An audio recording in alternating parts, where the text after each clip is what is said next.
right, everybody, welcome back for another deep dive. You ready to get into it today? Oh, yeah, absolutely. Always ready to dig into something interesting. Well, you're going to love this one. I think we're tackling Executive Order 14214, Ooh, okay. straight from Federal Register. Sounds exciting. Well, it is actually, this one's a bit of a hot potato. It deals with ending COVID-19 vaccine mandates in schools. Oh, wow. Yeah, that's definitely a big one, and I'm sure a lot of people have some strong feelings about this one. Yeah, you're not kidding.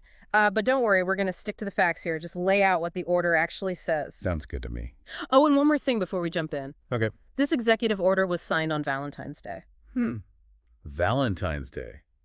Interesting choice. Right. Definitely adds a little something to the mix. Yeah, for sure. So before we get into details, maybe we should back up a sec. Okay. Just for anyone who might not be totally familiar with this kind of thing, can you give us a quick rundown of what an executive order actually is? Yeah, totally. So it's basically like a direct order from the president, right? Exactly. It's a way for them to tell the federal government how to operate. So does it have like the force of law then? It does, Hmm. but Congress can try to overturn it, and it can also be challenged in court. Gotcha. So there are some checks and balances in place. Right, exactly.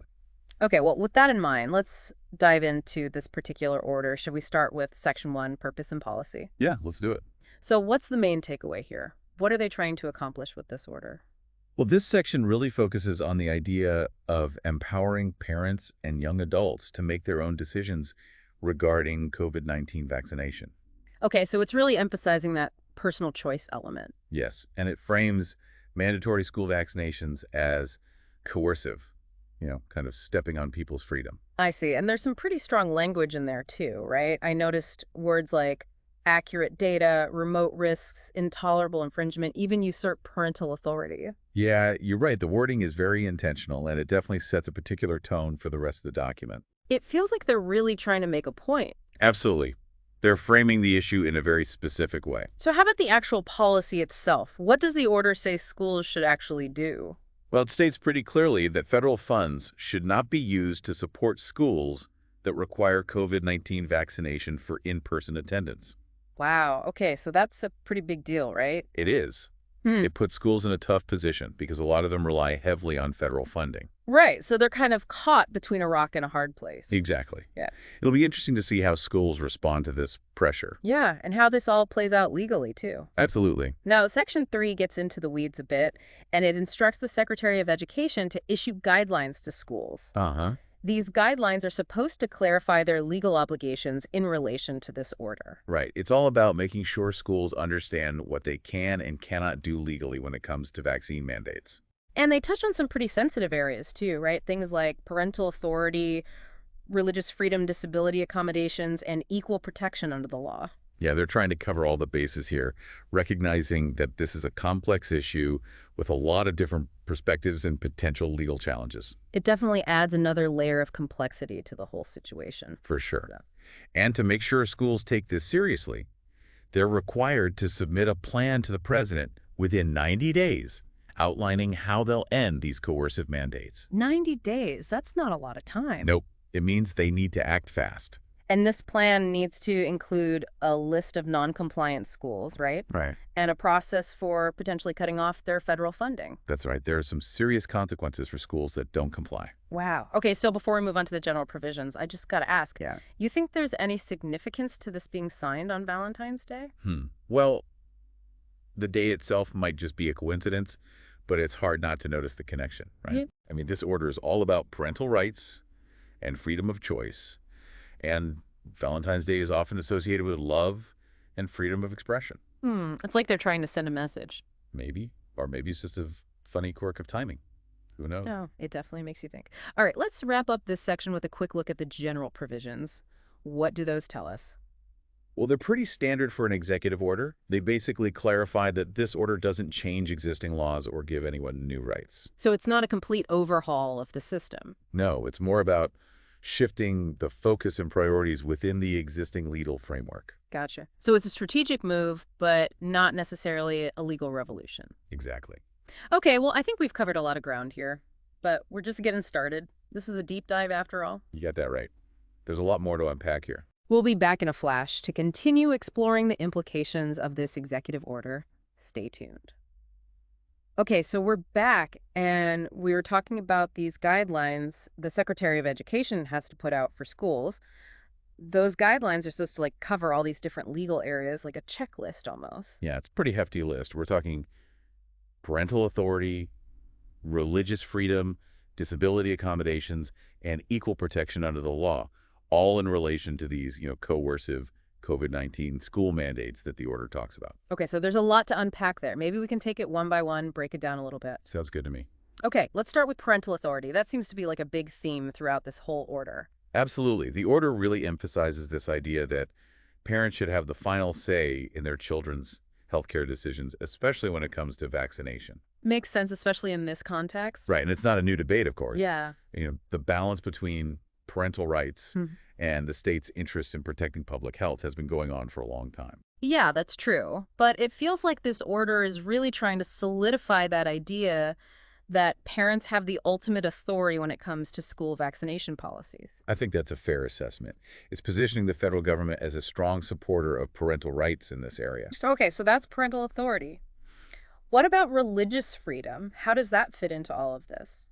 Well, the order acknowledges that requiring COVID-19 vaccination for school attendance could go against some families' religious beliefs.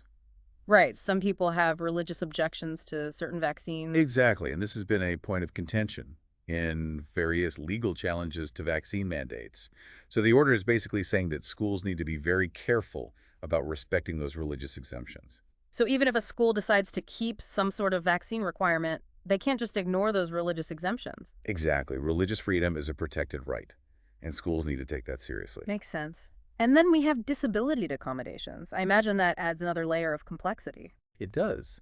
Some individuals might have medical conditions that make getting certain vaccines unsafe. Right, like underlying health issues or allergies. Exactly. And the order stresses that schools need to make reasonable accommodations for those students, so they're not excluded from in-person learning just because they can't be vaccinated. So it's about ensuring equal access to education regardless of a student's health status. That's the goal. Okay. And then there's that last piece, equal protection under the law. That's a pretty broad concept.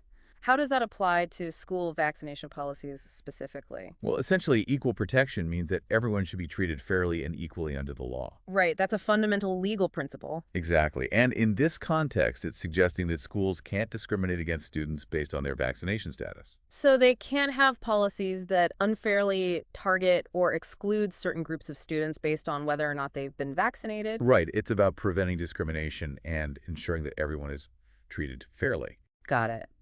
So by including these four areas, parental authority, religious freedom, disability accommodations, and equal protection, the order is really trying to address those legal concerns that have come up around school vaccine mandates. Yeah, they're basically saying, look, we know this is a complicated issue, and here are all the things you need to think about carefully before you make any decisions.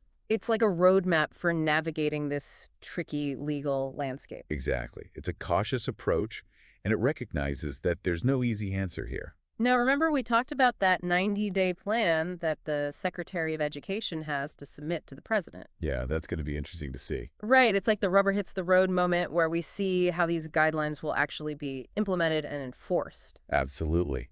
And that plan needs to include a list of schools that aren't complying with the guidelines, as well as a process for potentially withholding their federal funding. So there are some teeth to this order. It's not just a suggestion. Right. There are real consequences for schools that don't fall in line. I have a feeling this is just the beginning of a much bigger story.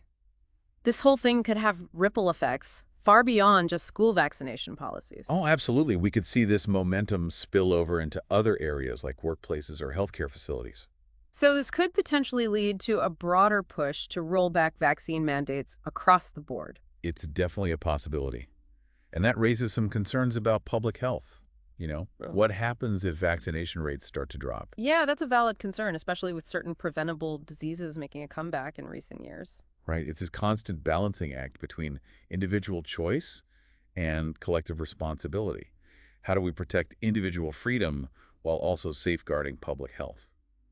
It's a tough question, and this executive order doesn't really give us a clear-cut answer. It takes a stance, but it doesn't raise the complexity of the issue. Do you think this order might actually spark even more debate and division around this whole topic? It's possible. This order has definitely injected a new level of intensity into the conversation about vaccine mandates, Yeah. and it's hard to say how that will play out. It's like they threw a grenade into an already heated debate. Yeah, kind of. Mm. And it'll be interesting to see where the pieces land.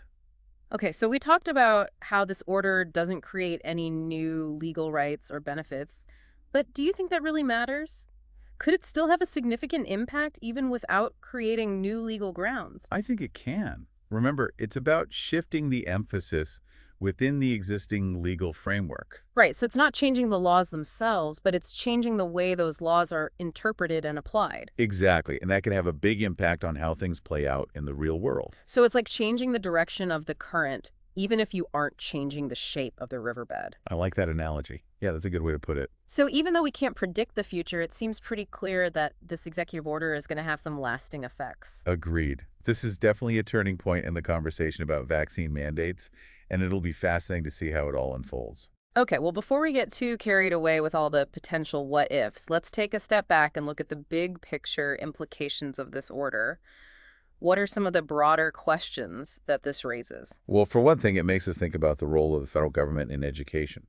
How much power should the federal government have when it comes to dictating school policies? Right. And then there's the whole debate about individual rights versus collective responsibility, which is something that we grapple with constantly as a society, not just in the context of vaccines. Exactly. It's about finding that balance between personal freedom and the well-being of the community as a whole. Which is never easy. Nope. It's a complex issue with no easy answers. Well, I think this is a good place to pause for a moment, and we'll pick back up in a flash with part 3. Okay, so we're back. And before the break, we were getting kind of philosophical, right? Talking about individual rights and the good of the community, that whole tug of war. It's a big one for sure, and this executive order definitely throws some fuel on that fire. Like I was thinking, this whole thing with schools, it's like one piece of a much bigger puzzle, right? Absolutely. I mean, you could see this kind of pushback against mandates happening in other areas too. Yeah. Workplaces, maybe even healthcare settings. It's like a domino effect almost. Exactly. And then that brings up a whole other set of concerns, about public health. What happens if less people are getting vaccinated? Yeah, that's what I was wondering too. Like, we've already seen some of those preventable diseases making a comeback. It's a scary thought. And some experts are worried that this could make things even worse. It's like we're walking this tightrope trying to balance individual freedom with keeping everyone safe. That's the challenge, isn't it? And the executive order doesn't really give us a clear answer. It just kind of picks a side. Yeah, it's not like a magic solution or anything. No, it definitely throws a wrench in things, though. Like maybe even makes things more divided. Yeah, I think that's a real possibility. Some people will see this as a win for personal liberty, and others will be worried about the impact on public health. So more fuel for the fire, like you said. Exactly. It's hard to say how it will all shake out. We keep coming back to this idea that this order doesn't actually create any new legal rights or benefits, but do you think that matters in the long run? It's a good question, and I honestly think it could still have a big impact even without changing the laws themselves. So like how does that work? Well, it's about sending a message. The administration is making their stance clear, and that can influence how things are interpreted and applied moving forward. So even though the rule book stays the same, the game might be played a little differently now. Yeah, exactly. It's like setting a new precedent. Okay, so big picture time, we talked about schools, but how do you think this might impact that whole cultural conversation about individual rights versus collective responsibility? It's a theme that keeps popping up everywhere. Well, it's going to be interesting to see how this plays out. Will this empower people to prioritize individual choice above all else, or will it spark a renewed focus on the needs of the community? It's a question we'll have to grapple with as a society. And not just with vaccines either, right? It feels like that tension is always there in the background. Absolutely. It touches on so many aspects of our lives. Well, I think we've covered just about everything we can on this executive order today. It's been a wild ride. It has, that's for sure. But as always, we want to leave you with something to think about. So how do you see this playing out in your own life, in your community? What questions does this raise for you? Keep those conversations going and keep exploring. That's what it's all about. Until next time, happy diving.